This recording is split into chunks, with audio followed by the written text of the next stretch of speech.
کرتے. اب دیکھیں پڑھانے کا انداز، جنہوں نے ان سے پڑھا ہے وہ خوش نصیب ہیں، وہ بڑی قسمت کے دھنی ہیں کہ اللہ تعالیٰ نے انہیں اپنے ایک محبوب کا شاگرد ہونے کا شرف عطا فرمایا. آپ جانتے ہیں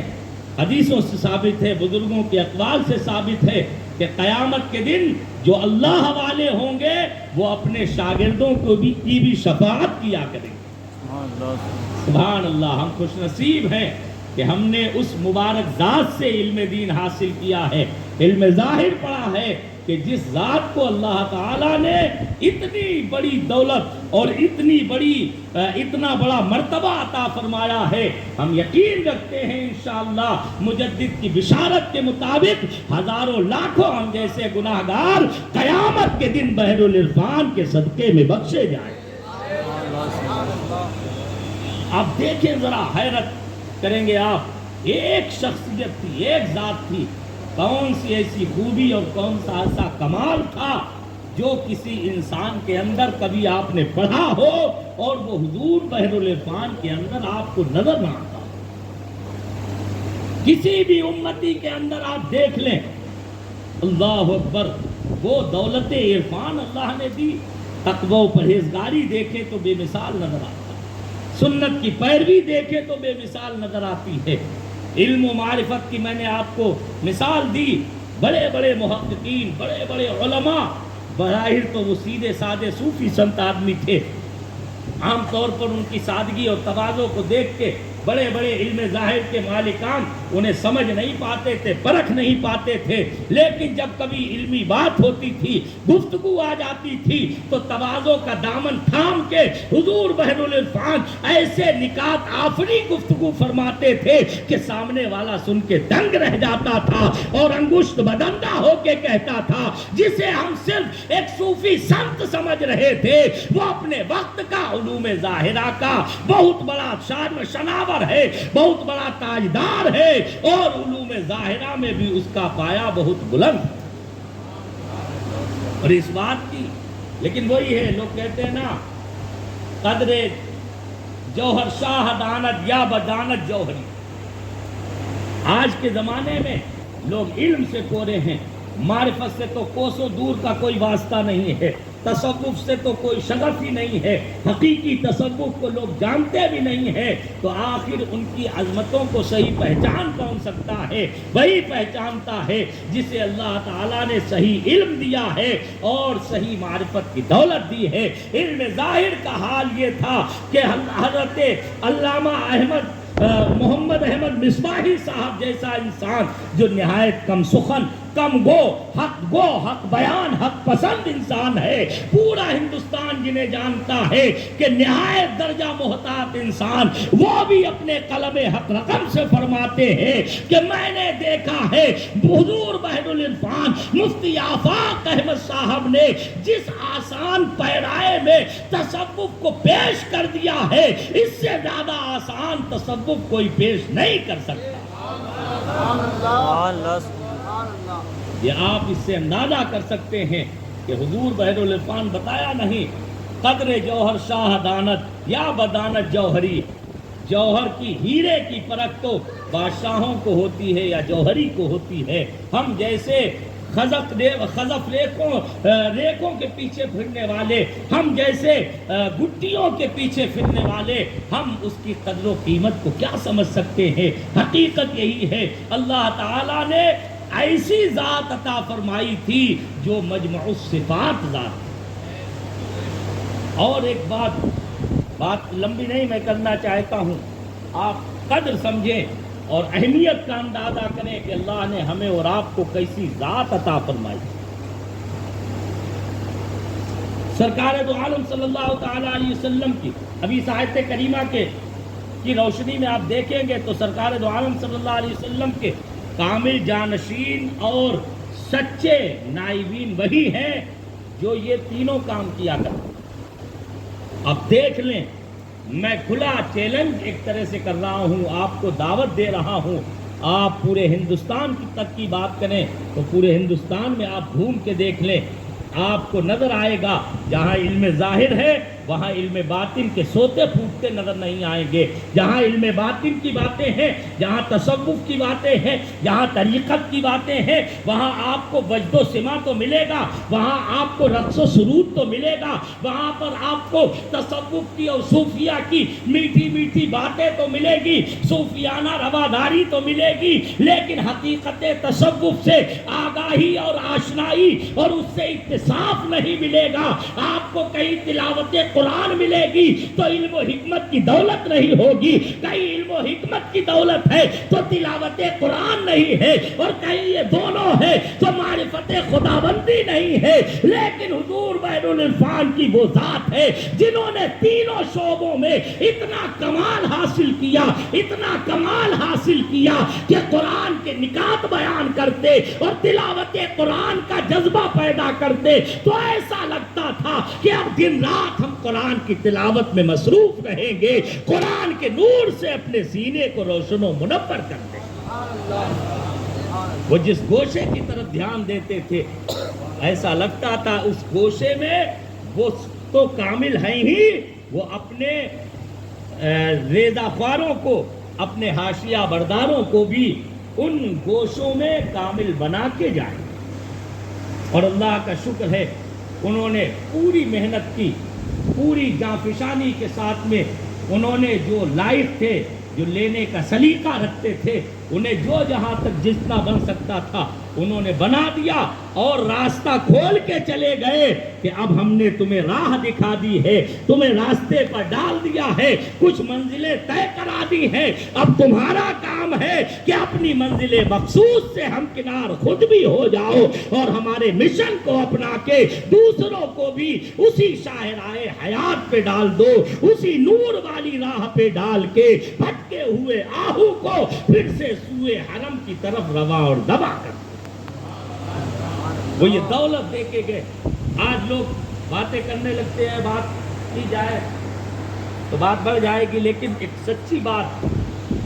اور سچائی کو بیان بھی کرنا چاہیے۔ جب حقیقت کو چھپایا جاتا ہے، لوگ تکلف کرتے ہیں،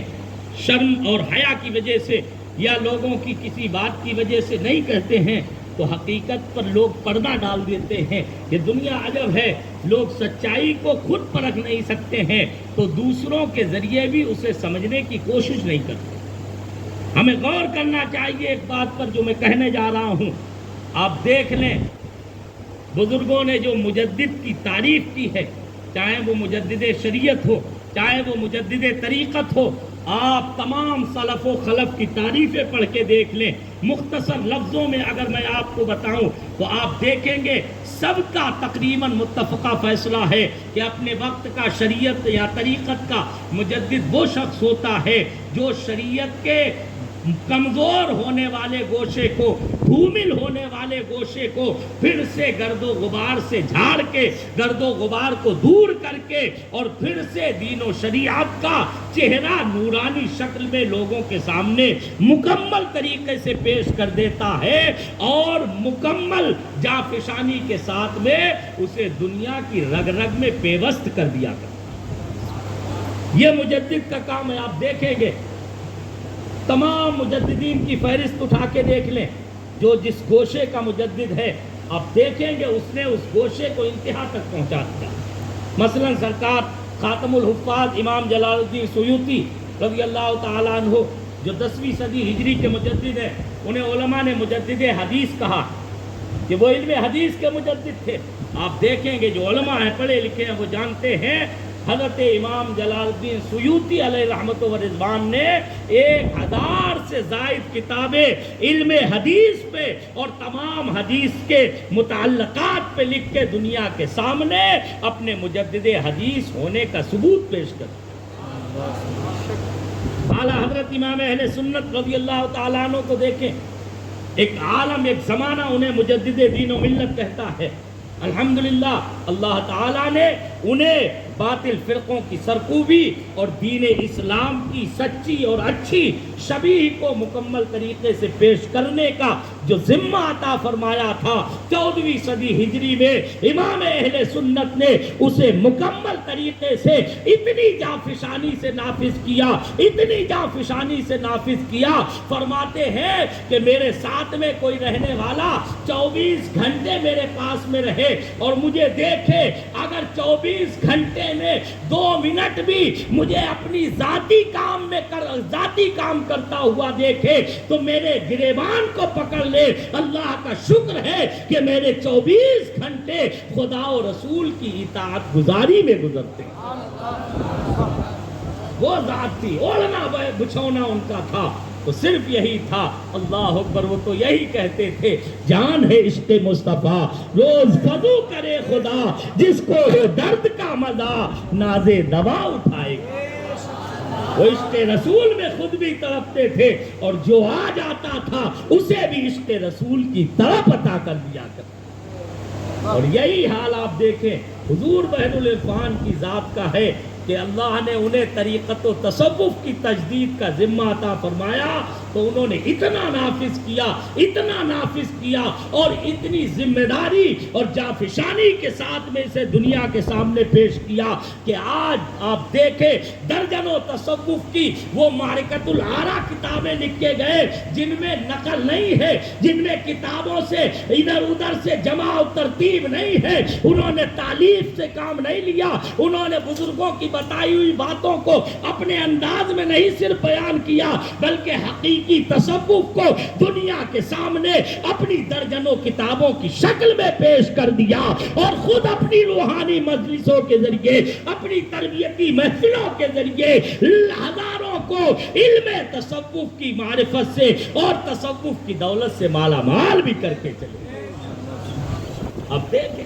ایک ایک صحبت لوگوں کو مل جایا کرتی تھی۔ میں نے بتایا نہیں، مجدد کی سب سے بڑی پہچان یہ ہے وہ جس چیز کا مجدد ہوتا ہے اس کام کو سب سے زیادہ کیا کرتا ہے، یہی فرق ہوتا ہے۔ ایسا نہیں کہ دیگر لوگ اس کے دور میں وہ کام نہیں کرتے ہیں، دوسرے لوگ بھی اللہ والے ہوتے ہیں، جو علماء دین ہوتے ہیں وہ کام کرتے ہیں، لیکن اس کے کام کا انداز ہی الگ ہوتا ہے اور گویا کہ اس کی زندگی کا نصب العین ہی اس گوشے کو پھر سے زندہ اور تابندہ کرنا، یہی فرق ہوتا ہے مجدد کا۔ آپ دیکھیں گے، میں یہ نہیں کہتا ہوں کہ پوری دنیا سے روحانیت اور تصوف حضور بحر العرفان کے دور میں ختم ہو گئی تھی، میں اس بات کا مدعی نہیں ہوں، ہرگز نہیں، اور نہ ایسا ہو سکتا ہے۔ دنیا میں نہ جانے کہاں کہاں لوگ اہل معرفت آج بھی ہیں اور قیامت تک ہوتے رہیں گے، ہر سلسلے میں کچھ نہ کچھ ہے، تصوف و طریقت کے حاملین ہیں، لیکن جس طرح سے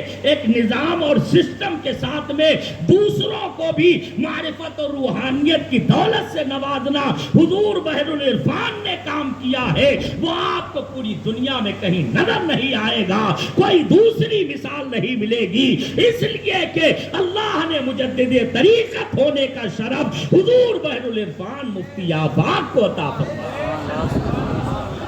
اب دیکھ لیں، ذمہ داری کے ساتھ میں دعویٰ کر رہا ہوں، پوری دنیا کا آپ جائزہ لے لیں، آپ کو تصوف کی باتیں بہت ملیں گی، لیکن تصوف آپ جانتے ہیں باتوں سے نہیں آتا ہے، تصوف تو وہ ہے جو دلوں کی تطہیر کا سامان مہیا کرتا ہے، تصوف تو وہ ہے جو اخلاق و کردار کی پاکیزگی کا سامان بنتا ہے، تصوف تو وہ ہے جو بندوں کے دلوں کو نورانیت اور روحانیت کی دولت عطا کر دیتا ہے، اور یہی وجہ ہے آپ دیکھیں کچھ تو سبب ہے، ورنہ اصل کے جانے کے بعد میں اور مرشد کے جانے کے بعد میں، رہبر کے جانے کے بعد میں، پیشوا کے جانے کے بعد میں، اور قائد کے جانے کے بعد میں، رہنما کے جانے کے بعد میں اس کے تمام نظام میں شکستگی آ جاتی ہے، اس کا نظام درہم برہم ہو جاتا ہے، سسٹم بگڑ جاتا ہے، لوگ ساری چیزیں رفتہ رفتہ بھلا دیتے ہیں، لیکن الحمدللہ اتنی برائیوں کے باوجود بھی حضور بحر العرفان کے جو سچے غلام ہیں وہ کل بھی حضور بحر العرفان کے مشن پہ قائم تھے، آج بھی ان کے مشن کو زندہ کیے ہوئے ہیں اور انشاءاللہ قیامت تک ان کے مشن کو آگے بڑھاتے رہیں۔ ایسا نہیں ہے کہ کل ہی دلوں کی تطہیر ہو رہی تھی، آج بھی الحمدللہ حضور بحر العرفان کے خلفاء کے ذریعے، ان کے شہزادوں کے ذریعے سے ان کے تطہیر کی اور تزکیہ نفس اور تصفیہ قلب کی جو دولت تھی وہ دوسروں کو بانٹی جا رہی ہے۔ یہ الگ چیز ہے، دینے والے یہی ہے، بس شکلیں بدلی ہوئی ہے، جلوے بدلے ہوئے ہیں، دھوکہ بدلا ہوا ہے، صرف سامنے بیٹھنے والا بدلا ہوا ہے۔ حقیقت اگر کار فرما ہے تو حضور بحر العرفان کی ہے۔ وہ اتنا نکھار کے چلے گئے، اتنا روشن کر کے چلے گئے ہیں کہ اب بس وہی ہے، میرے میں قدے میں کمی ہے کیا، جو کمی ہے ذوق طلب میں ہے، جو ہو پینے والے تو آج بھی وہی بادا ہے، وہی جام ہے۔ یہ تجدید طریقت ہے، آپ اسے آج سمجھیں یا نہ سمجھیں، لیکن اگر جس طرح سے میں نے آپ کو بتایا ہے آپ کبھی غور کر کے دیکھ لیں۔ میں یہ نہیں کہہ رہا ہوں میری باتوں کی وجہ سے آپ تسلیم کریں، میری لفاظی کی وجہ سے آپ مانیں، آپ خود غور کریں، پڑھے لکھے ہیں، اور اس بات پر اپنے دل کو آمادہ کریں اور بزرگوں کی سیرت پڑھ کے دیکھیں اور پھر جائزہ لیں، تو آپ کے دل کا ایک ایک رواں، ایک ایک حصہ بولے گا کہ واقعی میں بحر العرفان نے تجدید طریقت کر کے دکھا، ایسی طریقت کی تجدید کی، ایسی تجدید کی آپ کو تو احساس نہیں ہو سکتا ہے، آپ اندازہ نہیں کر سکتے ہیں کیسی یہ تجدید کر کے گئے ہیں۔ مثلا آج میرے لوگ ہیں حضور بحر العرفان کے وصال کے بعد میں جنہوں نے ذکر شروع کیا، وہ پہلے ذکر نہیں کرتے تھے، نرے ایسے بھی ہیں جو ان کے شہزادوں سے یا ان کے خلفاء سے مرید ہو گئے، بعد میں ذکر کرنے لگے، انہوں نے حضور بحر العرفان کو دیکھا بھی نہیں تھا، نرے ایسے ہیں جنہوں نے صحبت بھی نہیں پائی تھی، لیکن کیا وجہ ہے، انہیں ذکر کی دولت مل رہی ہے، ان کے لطائف ذاکر ہو رہے ہیں، ان کے قلوب کا تصفیہ ہو رہا ہے، ان کی عادتیں اچھی بنتی جا رہی ہیں، دنیا کی محبت سے ان کے دل سرد ہوتے چلے جا رہے ہیں، اور انہیں نہ جانے کیا کیا کیفیتیں حاصل ہو رہی ہے۔ آخر وجہ کیا ہے، آخر ریزن کیا ہے، اس کا کارن کیا ہے، سبب کیا ہے؟ تو سبب صرف یہی ہے کہ حضور بحر العرفان نے اتنا اجاگر کر دیا ہے، اتنا اجاگر کر دیا ہے، اور دریائے معرفت کے اتنے سوتے کھول دیے ہیں کہ بس صرف اپنے دل کے بندوں کو کھول کے بیٹھ جاؤ، دروازے کھول کے بیٹھ جاؤ، انشاءاللہ معرفت کے جام سے سیراب ہو جاؤ۔ اس لیے آپ دیکھیں کیسے کیسے لوگ فیضیاب ہو رہے ہیں۔ آپ اس بات کی قدر جانیں اور اس بات کی اہمیت کو سمجھیں اور اس بہتے ہوئے دریا سے نہا لے، آج سیراب ہو لے۔ یاد رکھو یہ بہت دنوں تک بزرگوں کے معاملے بڑے عجب ہوتے ہیں، یہ جتنی زیادہ روحانیت اور نورانیت ان کی بڑھتی جائے گی، ہم سے اور آپ سے ان کی مناسبت کم ہوتی جائے گی، اور پھر خدا نخواستہ ایک وقت ایسا بھی آ سکتا ہے کہ ہم جیسے لوگ، عام لوگ، ان سے فیض لینے کی بھی سکت نہیں رکھیں گے۔ اس وقت آپ پچھتائیں گے، کوشش کریں گے، لیکن مجاہدے کام نہیں آئیں گے، ریاضتیں کام نہیں آئیں گی۔ یاد رکھو ریاضتیں، مجاہدے یہ اسباب ہیں، یہ مقدمات ہیں، یہ ذرائع ہیں۔ اصل اگر کوئی معرفت کی دولت کسی کے سبب ملا کرتی ہے تو اللہ رب العزت کے فضل کے بعد میں سب سے بڑا کار فرما اگر کوئی ہوتا ہے تو وہ مرشد کی ذات ہوتی ہے۔ یہ مرشد ہی ہے جو دلوں کے بند تالے کھول دیا کرتا ہے، جو دلوں کے دریچوں کو وا کر دیا کرتا ہے، اور پھر ایسا نور معرفت جگمگاتا ہے کہ دل روشن و منور ہو کے مثل آفتاب ہو جاتا ہے۔ علامہ اقبال کا وہ شعر آپ ہمیشہ یاد رکھیں، وہ کہتے ہیں، فارسی میں ہے، می نہ رویت تخم دل از آب و گل، بے نگاہ از خدا وندان دل۔ وہ کہتے ہیں یہ دل کا بیج یہ پانی اور مٹی سے پیدا نہیں ہوتا ہے، جب تک اللہ والے کی اس پر نگاہ نہیں پڑتی ہے، جب تک کسی اہل معرفت کی توجہ نہیں پڑتی ہے، تب تک دل میں معرفت کا نور نہیں آیا کرتا۔ اللہ تعالی ہمیں اور آپ کو اس معرفت کے چشمے شیریں سے سیراب ہونے کی توفیق عطا فرمائے۔ وآخر دعوانا